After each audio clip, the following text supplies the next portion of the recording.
तो दोस्तों, प्रश्न है आपका, हुमायूं की प्रारंभिक कठिनाइयों का परीक्षण करें।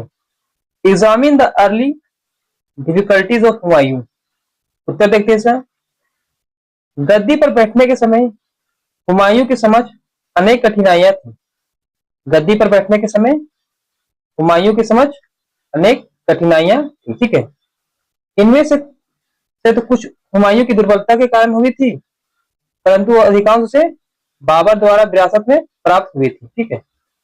वस्तुतः बाबर ने हुमायूं को कांटों का ताज पहनाया था। ठीक है। तत्कालीन राजनीतिक एवं आंतरिक परिस्थितियां हुमायूं की प्रतिकूल थी, लेकिन इसके साथ साथ हुमायूं अपने दुर्भाग्य के लिए स्वयं भी उत्तरदायी था। इसलिए एक इतिहासकार ने कहा, हुमायूं जीवन भर ठोकरें खाता रहा और ठोकर खाकर ही उसके जीवन का अंत हुआ। हुमायूं की कठिनाइयों के सुविधानुसार दो वर्गों में विभक्त किया जा सकता है। पहला है विरासत में प्राप्त कठिनाइयों एवं दूसरा है हुमायूं द्वारा पैदा की गई समस्याएं। ठीक है।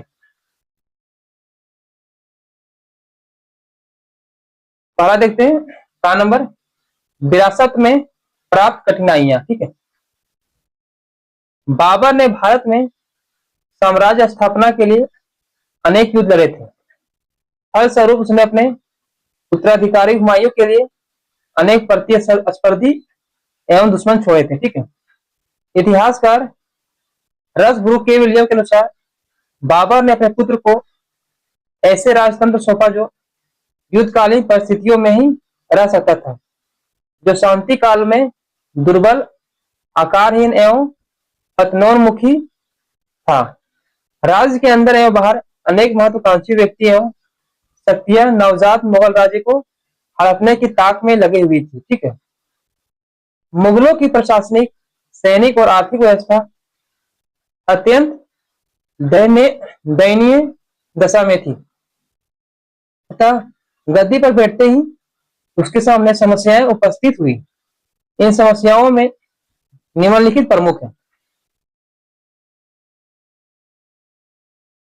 पहला समस्या देखते हैं, उत्तराधिकार के निश्चित नियम का अभाव। मुगलों में उत्तराधिकार का निश्चित नियम नहीं था, इसलिए प्रत्येक राजकुमार और राजवंश का व्यक्ति शक्ति के बल पर शासक बनने की कोशिश करता था।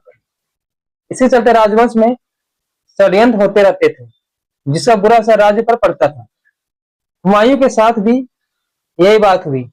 बाबर के जीवन में ही उत्तराधिकार के लिए षड्यंत्र आरंभ हो गए थे। बाबर के प्रधानमंत्री ने तो हुमायूं के स्थान पर मेहंदी ख्वाजा को गद्दी पर बिठाने का प्रयास भी आरंभ कर दिया था, परंतु बाबर ने अपनी मृत्यु के पूर्व हुमायूं को ही उत्तराधिकारी नियुक्त करने की इच्छा जाहिर की। ऐसा प्रतीत होता है कि अमीरों ने बाबर की इच्छा मान तो ली, परंतु कुछ लोगों ने इस पर बाद में आपत्ति प्रकट की। इसी कारणवश बाबर की मृत्यु के चौथे दिन ही हुमायूं भाग्य से गद्दी प्राप्त कर सका।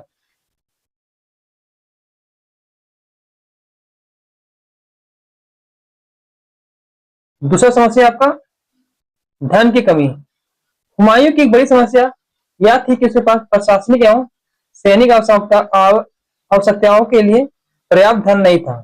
बाबर अपना संपूर्ण खजाना सैनिक अभियानों एवं अपने अमीरों और सैनिकों को प्रसन्न करने में खर्च कर डाला था। प्रशासनिक शिथिलता के कारण राजकीय कर को वसूली भी नहीं हो पाती थी। अतः हुमायूं के पास धन का सर्वथा अभाव था। उसका कोष रिक्त पड़ा हुआ था। ठीक है। तीसरा समस्या है मुगल अमीरों का शक्तिशाली होना। ठीक है। बाबर द्वारा मुगल अमीरों को जागीर प्रदान करने की व्यवस्था से राज्य की आंतरिक शक्ति कमजोर पड़ गई। ये मुगल जागीरदार अपने अपने क्षेत्रों में अपना प्रभाव बढ़ाने लगे। हुमायूं के निकटस्थ संबंधी जो मिर्जा कहलाते थे, उनका प्रभाव तो और भी बढ़ा हुआ था। ये मिर्जा राज्य पर अपना अधिकार समझते थे। और हुमायूं को विशेष महत्व देने को तैयार नहीं थे।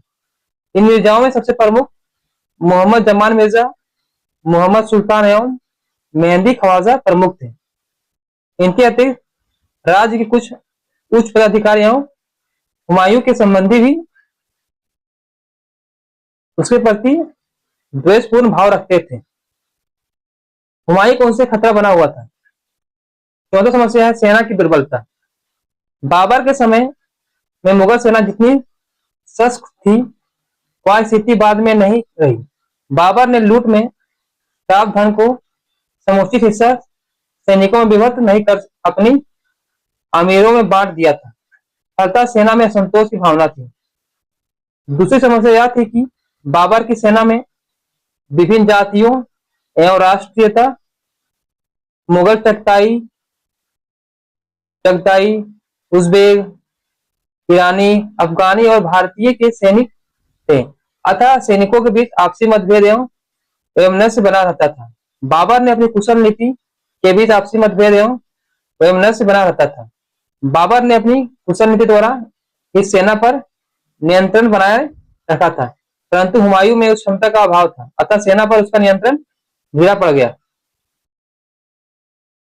हुमायूं के भाई, पांचवा समस्या, ठीक है। हुमायूं के अपने भाइयों ने उसके समक्ष एक विकट समस्या खड़ी कर दी थी। वस्तुतः इसके लिए भी बाबर ही उत्तरदायी था।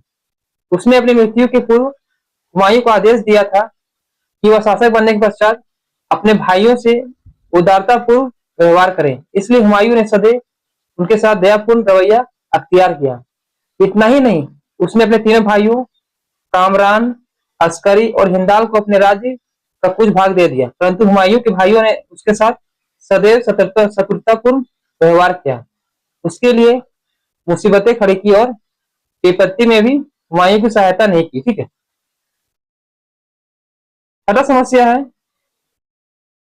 प्रशासनिक अव्यवस्था। ठीक है। हुमायूं के समक्ष एक समस्या यह भी थी कि संपूर्ण मुगल राज्य में प्रशासनिक व्यवस्था का नामो निशान नहीं था। चारों तरफ अव्यवस्था फैली हुई थी।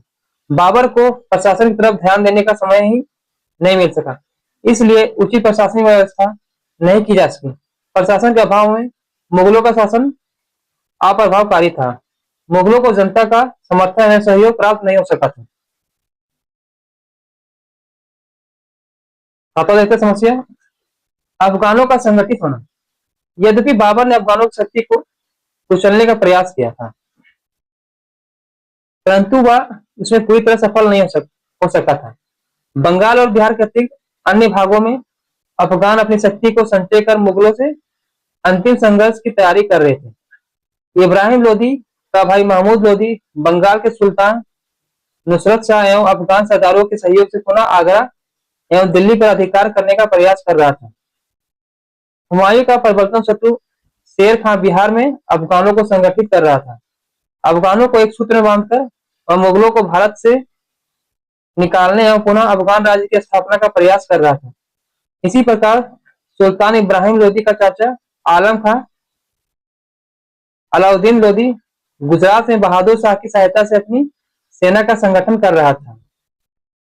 वह मुगलों से प्रतिशोध लेना चाहता था। अन्य अफगान सरदार भी मौके की ताक में थे। ठीक है।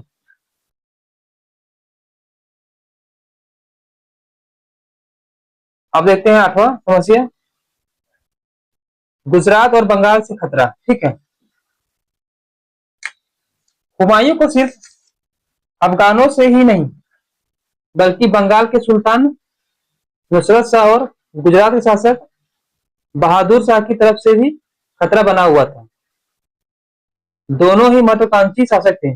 दोनों ही अफगानों को सहायता देकर उनके माध्यम से मुगलों का राज समाप्त करना चाहते थे। बहादुर शाह मालवा और मेवाड़ पर अधिकार कर आगरा विजय का स्वप्न भी देख रहा था। इस प्रकार हुमायूं के अनेक राजनीतिक प्रतिद्वंदी थे। ठीक है।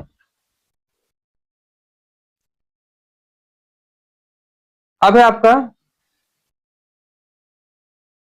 जो हुमायूं की कठिनाइयों को सुविधा अनुसार दो वर्गों में विभक्त किया गया था। पहला था विरासत में प्राप्त कठिनाइयां। ठीक है, घरों पढ़ चुके हैं का नंबर विरासत में प्राप्त कठिनाइयां, और अभी खाना पढ़ने जा रहे हैं नंबर क्या आपका? हुमायूं की चारित्रिक दुर्बलताएं। ठीक है, हुमायूं के समाज जितनी समस्याएं थी उन्हें सुलझाने के लिए दृढ़ इच्छा शक्ति, राजनीतिक दूरदर्शिता एवं सैनिक कौशल की आवश्यकता थी, परंतु दुर्भाग्यवश हुमायूं में इन गुणों का सर्वथा अभाव था। बौद्धिक प्रतिभा होते हुए भी उसमें राजनीतिक एवं सैनिक गुणों का अभाव था। वह शीघ्र ही कोई निर्णय नहीं ले पाता था। अफीम और शराब के अत्यधिक सेवन से वह सुस्त एवं आलसी बन चुका था। वह किसी काम को पूरा किए बिना ही बीच में अधूरा छोड़कर दूसरा काम आरंभ कर देता था। सही अवसर पर उचित कार्रवाई करने की उसकी आदत नहीं थी।